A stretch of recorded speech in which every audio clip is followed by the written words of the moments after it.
யமுனாவோட கண்ணு முன்னாடி ஒரு சரித்திரம் திரும்ப நடக்கிற மாதிரியே தோணிட்டு இருக்கு. கிச்சன்ல பாத்திரம் தேய்ச்சிட்டே இருக்கா. தன்னுடைய மகள் பிரபா அப்பா கிட்ட கெஞ்சி கூத்தாடிட்டு இருக்கா. அப்பா ப்ளீஸ்ப்பா, எனக்கு இந்த கல்யாணம் வேண்டாம், எனக்கு இஷ்டம் இல்லப்பா, இன்னும் கொஞ்ச நாள் போட்டுமே, இல்லை நான் மேலே படிக்கிறேனே, எனக்கு இந்த கல்யாணம் வேண்டாம்ப்பா பிரபா சொல்றா. ஆனா யமுனாவோட கணவன் ரகுபதி இதை கேட்குற மாதிரியே இல்லை.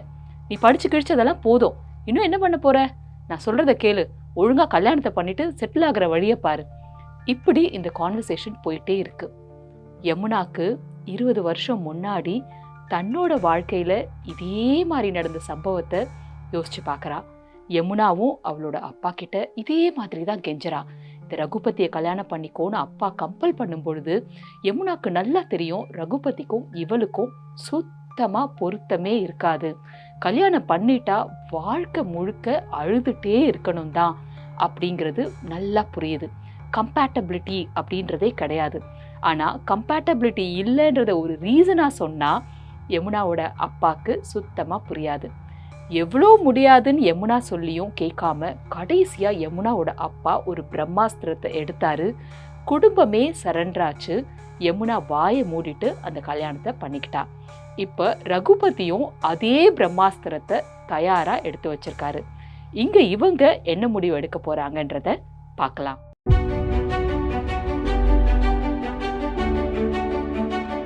நியூஸ்பிக்ஸ் இந்தியா சேனலை சப்ஸ்கிரைப் செய்யாதவங்க சப்ஸ்கிரைப் செய்யுங்க.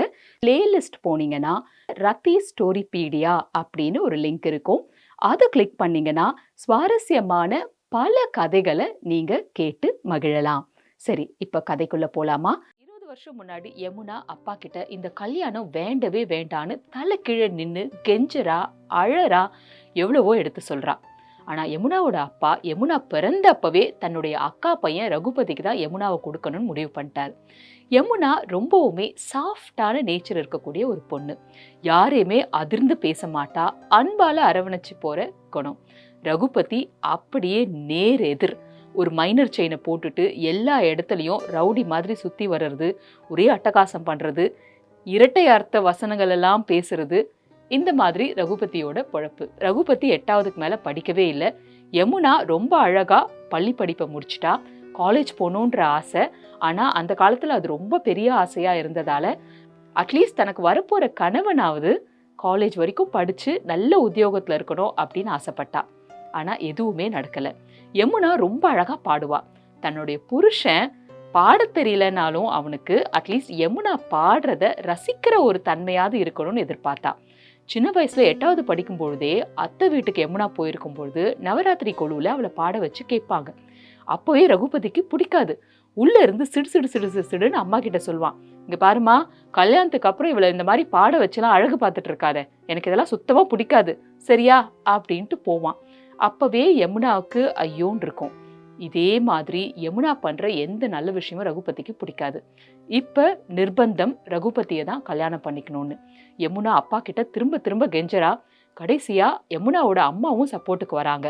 எங்க அவ தான் இவ்வளோ சொல்றாள் அப்படின்னும் பொழுது, வாய மூடு, உன்னாட்டவே பொண்ணை வளர்த்து வச்சிருக்க, பொண்ணு முரண்டு பிடிச்சா நீ அவளுக்கு அறிவுரை சொல்லணும், நீயும் இல்ல கூட சேர்ந்து ஆடிட்டு இருக்க அப்படின்னு அம்மாவை கண்டபடி திட்ட ஆரம்பிச்சிட்டாரு.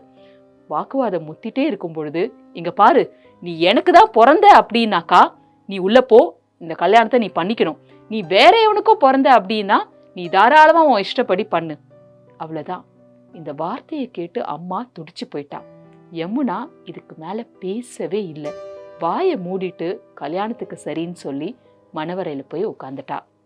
கல்யாணம் ஆன நாள்ல இருந்து யமுனா பாடுறதுக்காக வாயை திறந்ததே இல்லை. ஏதாவது ஒரு வார புஸ்தகம் ஏதாவது படிக்கணும் அப்படின்னு எடுத்தா கூட, என்ன கலெக்டர் அம்மா படிக்க ஆரம்பிச்சிட்டியா, அவ்வளவு வெட்டியா இருந்தீங்கன்னா போய் சாயந்தரம் என்ன சமைக்கலாம், நாளைக்கு என்ன செய்யலாம்னு யோசி, இல்ல மகாபாரதம் ராமாயணம் இதெல்லாம் படி, பொம்பளைங்க எப்படி புருஷனுக்கு அடக்கொடுக்கமா இருக்கணும் அப்படின்றத தெரிஞ்சுக்க, அது என்ன எப்ப பாரு வார புஸ்தகத்தை எடுத்து வச்சு படிக்கிறதுக்கு உட்காந்துடுற. இதுக்கப்புறமா யமுனா படிக்கிறதே நிறுத்திட்டா.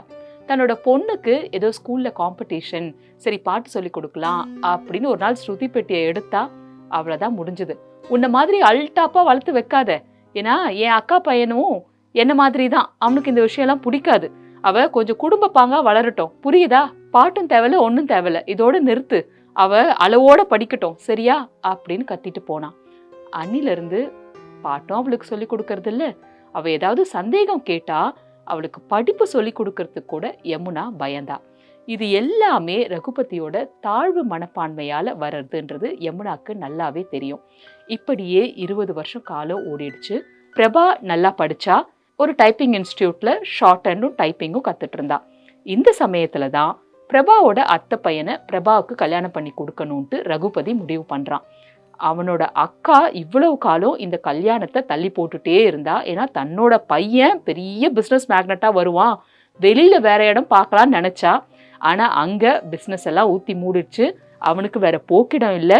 சரி தன் தம்பி பொண்ணையே கட்டிக்கலாம் அப்படின்னு முடிவு பண்ணி சீக்கிரம் கல்யாண தேதியை குறிச்சு கொடு அப்படின்னு அக்கா சொல்றான்.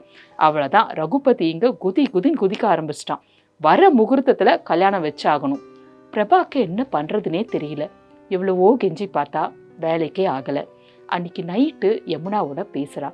அம்மா, எனக்கு இந்த கல்யாணத்துல சுத்தமா இஷ்டம் இல்லை. புரியுதுமா, உன்ன மாதிரியே தான் 20 வருஷத்துக்கு முன்னாடி நான் இருந்தேன்.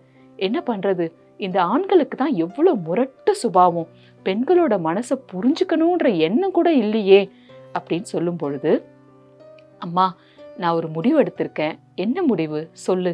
நான் தனியா உனக்கு கல்யாணம் பண்ணி வைக்க முடியும்னா இதை தூக்கி எறிஞ்சிட்டு வாடின்னு கூட்டிட்டு போயிடுவேன். ஆனா அந்த திராணி என்கிட்ட இல்லையே அப்படின்னு யமுனா சொல்றா. இல்லைம்மா, என் இன்ஸ்டியூட்ல இருக்கிற முரளி உங்களுக்கு நீங்க பார்த்துருக்கீங்க, அவருக்கு என்ன பிடிச்சிருக்கு, எனக்கும் அவரை பிடிச்சிருக்கு. உடனே யமுனா அதிர்ந்து போறா. ஏய், அவருக்கு கால் கொஞ்சம் ஊனம் இல்ல, என்னடி சொல்ற அப்படின்னதும், ஆமாம்மா அதனால என்ன, அவர் தனியா ஒரு வேலை பண்றாரு, நிறைய கை நிறைய சம்பாதிக்கிறாரு, அவரோட குடும்பத்துல தம்பி தங்கச்சி எல்லாரையும் அவர் தாமா பாத்துக்கிறாரு. அவரோட பொது அறிவுக்கும் பகுத்தறிவுக்கும் முன்னாடி நான் தாமா ஊனமா நிக்கிறேன். எனக்கு இது ஒரு விஷயமே கிடையாது. பெண்களை சமமா நடத்துறாரு, எவ்வளவு அழகா என்னை நடத்துறாருமா. அதனால அவரை கல்யாணம் பண்ணிக்கிட்டா என் வாழ்க்கை நல்லா இருக்கும்னு நான் நினைக்கிறேன். ஆனா இதை யாருமா அப்பா கிட்ட சொல்றது அப்படின்னு வருத்தத்தோட பிரபா சொல்றா. உடனே யமுனா, நான் சொல்றேன், நீ கவலைப்படாத, திரும்ப இன்னொரு யமுனாவா நீ உருவாக வேண்டாம், நான் பேசிக்கிறேன், காலையில எல்லாத்தையும் பார்த்துக்கலாம், நீ நிம்மதியா தூங்கு அப்படின்னு சொல்றா. அடுத்த நாள் காலையில யமுனா பேச ஆரம்பிக்கிறான். ரகுபதி வானத்துக்கும் பூமிக்கும் குதிக்கிறான். என்ன நினைச்சிட்டு இருக்க, அவ்வளவு திமிரா, நீ படிச்ச திமிரில தான் உன் கழுத்து தலையிலே நிக்கல, உன் பொண்ணு அதே மாதிரி ஆடுறாளா, ஏதோ ஒரு நொண்டி பையனுக்கு கல்யாணம் பண்ணி கொடுக்கணுமா, என்ன நினைச்சுட்டு இருக்க அப்படின்னு கண்டபடி ரகுபதி கத்துறான். இங்க பாருங்க, வாழ போறது அவளா நீங்களா, அவளுக்கு பிடிச்சிருக்கு கல்யாணம் பண்ணிக்கணும்னு சொல்றா, விட்டுருங்களேன், நீங்க ஏன் இவ்வளோ பிரச்சனை பண்றீங்க அப்படின்னு யமுனா கேட்டதும் ரகுபதிக்கு கோபம் பயங்கரமா வந்துடுது. திரும்பவும் அதே பிரம்மாஸ்திரத்தை ரகுபதி எடுக்கிறான். இங்க பாரு, அவ உண்மையிலேயே எனக்கு தான் பிறந்தவ அப்படின்னாக்கா அவ உள்ள போய் உட்காரணும், இந்த கல்யாணத்துக்கு சம்மதிக்கணும், என்ன சொல்ற அப்படின்னு கோபமா கத்துறான். உடனே யமுனா கொஞ்சம் கூட பதட்டமே இல்லாம, அவ உங்களுக்கு பிறக்கலைங்க, கண்டிப்பா அவ உங்களுக்கு பிறக்கல, போதுமா, வேற எவனுக்கோ தான் பிறந்தா, இப்ப அவ போலாம்ல, அவளை நீங்க தடுக்க மாட்டீங்கல்ல.